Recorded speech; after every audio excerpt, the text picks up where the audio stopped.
So today I'm thrilled to feature Julian Smith. He's an extraordinary jazz bassist based in New York City. Julian's originally from Chicago, and he brings a unique blend of tradition and innovation to his music. And he studied at the Berklee College of Music and Rutgers University. He's a regular performer at the city's best venues, and his captivating tone and artistry have definitely made him a rising star in the jazz world. He's done a ton of work with instrumental groups, to backing up singers, and I'm thrilled to talk to him today. So, Julian, good to see you. Likewise. So, what if I told you that um, if we're going back all the way more than 10 years ago or something, that I saw a video of you on YouTube at Berklee playing with that drummer Hamir Atwal? You know what I'm talking Oh about? yeah, absolutely. And I saw One that of video, my and one of I my used heroes. well, I used to play along to that video back in the day. Oh wow, right on. Was it? Oh man, I forget which one was it. Was it the Giant Steps? Was it one of the Coltrane tunes? I It was forget. Inner Urge. Somebody posted up a bunch of those. Oh, Inner Urge. There you go. Yeah, people posted up so many videos without asking us back then. Yeah, that's where, and then I realized, you were also going to Rutgers, well after that.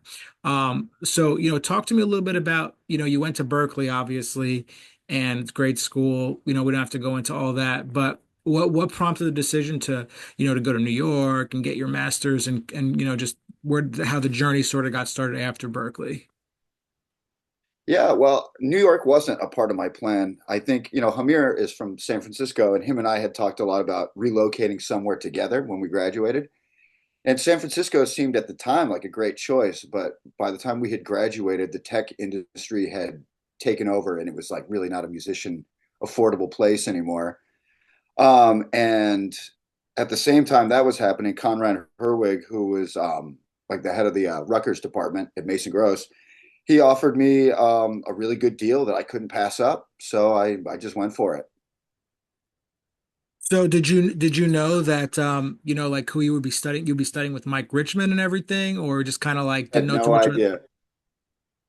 Yeah, I wasn't even planning on going to grad school at that point. I just figured it would be the easiest way to get one foot in New York without having to be completely responsible for myself. Yeah, you're also kind of still in the student phase, right? Where you're like, oh, I'm not entirely in the real world yet, so I don't have to, the financial things are just kind of in the background. Right. Yeah. And I was able to get like a teaching assistant spot at Rutgers. So I was able to like make at least some sort of money being like, a pencil pusher. Did you like going to Rutgers for grad school? No. But I don't blame Rutgers necessarily at this point. I think I went so prematurely that I didn't go because I wanted to go. You know what I mean? I went because it seemed like the right thing to do. And I think if I had gone when I wanted to go, I would have taken more advantage. Yeah, I mean, now that you're looking back, maybe you would say I would have done things just kind of differently, like at that part of your life, what you think? Yeah, well, I spent that my whole time at Rutgers trying to be in New York and be in the scene and not really be a student. So that's, consequently, I was a pretty half-time student. I mean, those are the sacrifices you make. Do you remember your first jazz gig in New York? Like, was it with Secret Architecture? Was that the band you play with, right? Or am I I mistaken? did, I played with them for a long time. Oh, here we But go. I think my first gig might have been, I feel like it was with, I mean, these are musicians from New School from like 20 years ago, Corey King and like Hayden Hawkins. And we played at this place in Greenpoint called Coco 66, which is Hayden's a now drummer, right next right? to Paul. Yeah. hmm Yeah. Hayden was a great drummer back in the early years. Yeah. That must have So, been 2008. where did you play? At a place called Coco 66 in Greenpoint. It's just some like hipster bar. It was a total blast though. I feel like more I mean, those places were like like the that were first gigs. around in that during that time, like the 2009, 2012 era, around that Yeah, time. there were a lot more like cooler, funky places where you could actually play original music and more like avant-garde stuff and make some money, which doesn't seem to be the case anymore. What's changed? There's not enough places, or people just playing different music when they do have jazz, you mean? Like, talk to me about Yeah, the. well, I think it seems like to me, at least in the past 10 years or so, that like bebop and like straight ahead jazz has really taken over most places. Like there's not a lot of venues where you can go, here's some more explorations, you know? And if they are, it's usually in a basement somewhere, not really like a showcaseable venue. Yeah, this is the thing that, musicians don't realize. I mean, younger musicians who get into this business, that, you do want to express yourself, and sometimes you kind of have to go outside the box and find those opportunities like you're talking about. Hmm. Yeah, I mean, I remember when I came to New York, I came with the idea of like kind of following more in the Paul Motion school of playing and like, Tom Rainey, Tony Malaby, more like really getting into some nitty gritty sounds and textures. And I think by the time I'd been here 5 years, most of those venues had closed. A lot of those musicians left New York to take jobs other places because there wasn't really the infrastructure to support it. I do think history kind of repeats itself, and this, everything kind of goes in cycles in a sense. It just Yeah, I depends mean, on what look, the bebop is artist is back now. doing. What? Bebop is back now. Yeah, I think it's just, I think it's always like, been there, but maybe that you're just saying there's more of an emphasis in the venues on playing, more of that straight ahead stuff. Oh yeah, I remember a time when you could go, and you still can from time to time, but Smalls, you could go and hear some pretty crazy new music, and now it's pretty straight ahead almost every night. Yeah, I mean, when I used to play there, I mean, we were definitely playing more free on the form, that's for sure, you know. Right, exactly. Um, so I know you're from Chicago originally. Hmm. Did you know that you were going to be an East Coaster, like when you left Chicago, that that you would be out here for this long, or was there ever like, did you ever miss it, want to go back? Because there is a great scene in Oh yeah. Chicago too. Yeah, I knew I was never going to be a Chicago You don't like musician. Chicago. Yeah, maybe it's just because I'm from there, but I didn't. I also didn't play music much that young, so I wasn't really part of the Chicago music scene. Yeah. Like Did when I you play started playing, jazz though in Chicago before you went to Berklee at all? well, my dad is a jazz musician. He's a great alto player, Mike Smith. And when I graduated high school, I wasn't really doing anything. And he was like, "Well, do you want to learn how to play jazz and play in my band?"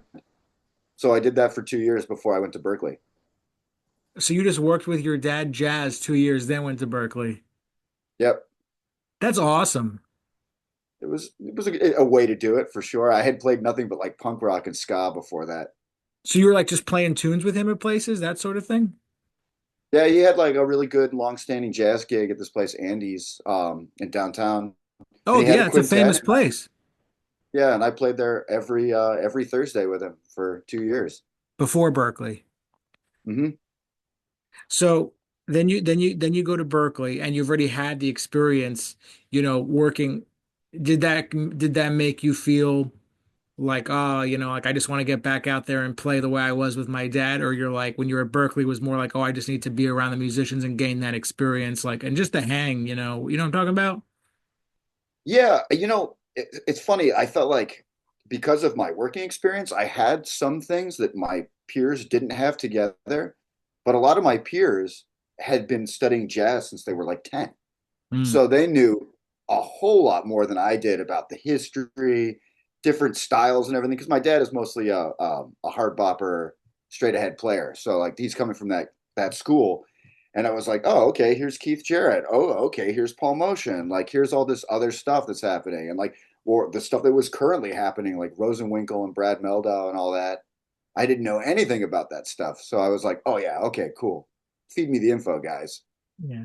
That's awesome. I mean, that's so cool. Like, I mean, like you're saying, like you were way ahead of your peers in some ways. Like me, like I went to Berkeley. I never played jazz before Berkeley. I started playing jazz at Berkeley, so I just felt like there was a train that I was trying to just run after. You know what I mean? To like learn it. I didn't realize it was going to be like what it was. Um, but it sounds like your dad knew what it was, and that's why he wanted you to have that experience beforehand. Yeah. Yeah, it made a lot of sense. I mean, knowing how to play a gig is like kind of half of what they teach you at music school. Yeah, when you But I will say there's so much nitty-gritty information and improvisational styles and stuff that I thought was just over the moon invaluable with some of my teachers at Berklee. like who? Like your private teachers Uh, or other stuff? like Hal Crook was one of my favorite teachers I ever had my entire life so far. Dave Santoro was Oh yeah, I amazing. had a Showed class with him. so much stuff. Yeah, I mean these guys and these guys would also get involved more on an interpersonal level too than just even like a teacher-student relationship. It felt more like mentors and friends by the time it was done. Are you teaching now at all? No, no, I haven't taught probably since I was in my late 20s. Just didn't want to keep doing it. You know, I now I really do. But it's a lot of work to like build up a teaching studio. But like I didn't want to teach for a long time. I just wanted to play. And all my experience teaching people was like doing the same lesson over and over again. Nobody wanted to practice. Trying to explain fundamental stuff, they'd be like, "Oh, it's so boring." I was like, "Man, but if you learn it, then you can do all this other stuff." Yeah, I treat teaching like just to like the same. Like I'm gonna like I play gigs like and I want it to be as fun as possible for myself and for the those involved. So like I do whatever I could do to make that necessary in the lesson, even if the student doesn't practice at all, you know? Hmm. Like how can I make this fun? Yeah, right. Yeah, I guess my whole thing with teaching music is it's not always gonna be fun, and like that has to be a part of the element in music. Is it like, to grow isn't always fun, just like in life. Yeah, definitely. And I feel like a lot of people get discouraged from that and they're like, well, it's supposed to be fun. I'm like, okay, I mean, is your job always fun? No. Like, this is a job too. Yeah. Are there times like now when you're doing gigs where because you've always struck me as a really like, joyful player. You're, you're really there's no question that you've got there's like a soul in the spirit there when you play. Um, does it feel like work it a lot of times these days, or is it still that fun? Like now that we're going like we're fast forwarding into, you're in, I think we're around the same age. What are you around like Yeah. how old are you again? You're 41. 40. Yeah, Okay. 41. Yeah, I'm a couple of years younger, but yeah, I mean, now that you're a little older, and is it still you still get that fun part? Well, it's funny you asked that. I feel like it's still as much fun or even more fun than it ever has been, but also I'm in control much more of my situation now than I used to be. Like I spent 15 years being purely a sideman. And that was great. But now that I'm in charge of like a lot of my own stuff now, playing with people that I only want to play with, it's like always a blast. Always. Always. Will you still take gigs though as a sideman if it's Oh, absolutely. Yeah. Although I'm definitely a lot choosier with who I work for, especially horn players. why the I horn feel like players? they have I mean, you've been a rhythm section person in the area forever. I feel like they sometimes treat us like tools that they can pick up and put away whenever they want. Oh yeah, yeah. I don't really play with horn players, so I'm the horn Yeah, player I in my and head. I've worked with enough to know that like, oh yeah, they have a tendency to feel like they're taking advantage of us. You think so? Yeah, as rhythm section. Well, you know Sometimes, what? yeah. Yeah, can you explain that to me? Like, I mean if that's okay. Well, for instance, like a lot of my first 5 to 10 years here would be rehearsing so much intricate music with a horn player, and you go through it, play crappy gigs with them, and then as soon as there's a good gig and a nice recording session, they hire somebody famous. Oh, fuck that. Oh, that happens a lot. That was a good chunk of the 2000s business, in my opinion. Yeah. I'm from Jersey originally, so I would never let that shit happen. I You want to hear something? I'll hear tell you. you. You'll appreciate this. No, like I got like a gig at a certain place. I'm not going to name the venue. Um, but they were okay with it. They were okay with me playing there, but they wanted me to bring in a totally different band. And like and they named the musician specifically, and I refused.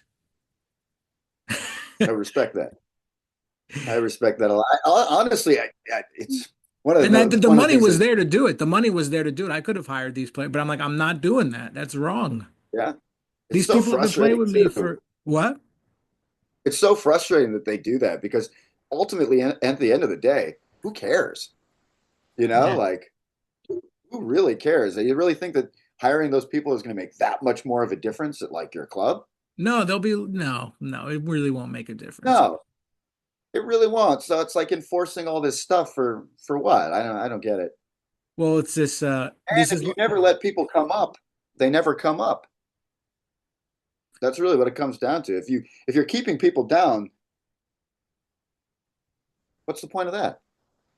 yeah, I mean, that's I mean, there is like this sort of like you know, secret society of I don't want to say secrets, but I know what you're talking about. Like you have to there's like this like mindset that like this is what you have to do, like bring in certain people to certain places and do this and do that, but it's just like the blind leading the blind at the end of the day. Yeah, I mean, seriously, in a lot of ways, the older, more established player isn't going to have that gig unless they call them. So it's like you're just perpetuating this cycle of it's like a Ponzi scheme almost. Yeah. And I've seen like the best of the best, like, and I'm sure you have too, like in rooms with no one there. Oh yeah. I mean, I one of the last shows I saw at Cornelia Street was Ben Monder and his trio, exceptional music. And I didn't even know they were playing. I just stumbled down there by accident and I was So the only funny. person there. Yeah, I just went to have a drink. And I was like, Yeah. "Oh, great, you guys are playing." To no one. I Wow. saw them playing like on in the Lower East Side, Ben Monder and some band, like at some random bar. Like, and I just walked by. I'm like, oh, this is free. I'm going Yeah, right? in. You never know. No, but I'm definitely a believer in like, I know what you're saying, and that is one of the frustrating things, but all we can do is like be the change, I suppose. I mean, I think things have been changing for the better, which is good. But Good. that was definitely the model that I saw a lot of when I was in my like young 20s. The like And hiring it can be certain people. disheartening, when everyone's working so hard and then it's like, "Oh, well, I guess what was the point of working hard with you if we're not going together?" Yeah. It sounds to me like you know, those people who do those things, when like did their career advance to a certain place? Like, Oh, no, no. no. Half of them Oh. quit. Half them quit. Wow. Yeah. Yeah. I mean, that's the thing. When you get to be, like our age in this, it's amazing how many people quit. Oh yeah, I know. So no, I mean, the people, half the people I went with to NYU are gone, man. They don't play. Yeah, it's a lot more than I thought. Yeah. Although I guess it makes sense, there's nothing, but it's a tough economy these days. And music is definitely like not the easiest way to make a Oh no, living. it's not. I mean, you got to have other things you're doing, I don't have to, you got to do a bunch of stuff. Have you had to like, I know you said that, you were teaching and that I'm sure that brought in some. Have you had to do like any type of GB like wedding type stuff to, or, to like, supplement income, like those type of gigs? Because I've certainly had to do my fair share of those things. Oh yeah, I worked in a singers group for like 7 or 8 years, and we did everything you could possibly think of. Um, Fortunately, it wasn't like top 40s stuff. It was like only like early like traditional jazz, which at least I can sink my teeth into a little bit more than like pop dance stuff, which is really not my thing. But yeah, I mean, we did tons of that for 8 years. I mean, so many weddings. I'm actually really lucky. I don't have to do any of that stuff now, but so many weddings. Wow, so many weddings. Yeah, And weddings, man, man. they get so depressing when you get older and you're like, oh yeah, the bride and groom are 10 years younger than me. I got to get out of Yeah. this. I did see some when I went to a I think there needs to be that pass the torch thing when it comes to certain gigs. Hmm. Like when I used to work on cruise ships, there was this one guy, he was probably about 60. He was a musician. This guy did not have a house. Like he would just get off the boat and go stay in a hotel, spend all his money, then go back on the boat. Like there has to be I mean, like, that's a I way. think what? I said that's a way to do it, I guess. Yeah, but I mean that's like a really to me that doesn't seem logical. No, not a lot of growth, not a lot of mobility. But when I went to a wedding recently, like there was a killing band, there were some younger players and stuff, and I'm like, all right, this is like I like seeing the younger people doing those type of gigs. Yeah. I mean, it's always better than a DJ. True. Yeah, yeah. So kind of talk to me a little bit about, now that the day to day in your life as a professional bass player. Like what are you looking forward to this year specifically musically? Because the year's just started also. Yeah. Well, this year, I'm doing a bunch of recordings, which I haven't done for a while because, well, for obvious reasons, there's really not much any monetization in making recordings. But I'm a part of a couple projects that, one way or the other, I would like to just make one to document it because I feel that good about it. Which doesn't always happen.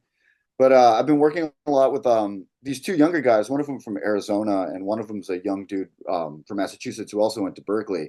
Willis Edmondson and John Meyer. We've been working on a Will, did you project say named Only. Willis? Willis? Yeah, you Oh, know I play Willis? with him. Yeah, yeah. Yeah, he's great. I Drummer. love this guy. Drummer. Hmm.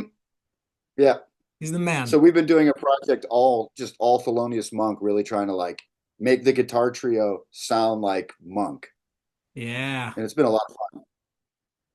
that's So I'm awesome. excited about that. Doing a couple of things in Europe, um, releasing a record with Rodrigo Reccabaron, Michael Valiano, doing some, more like standards, but like with our taste on them. Yeah. Um, my day to day though is like kind of hilarious. How I so? get up, I get up pretty early. I'm an 8 a.m. kind of wake up guy.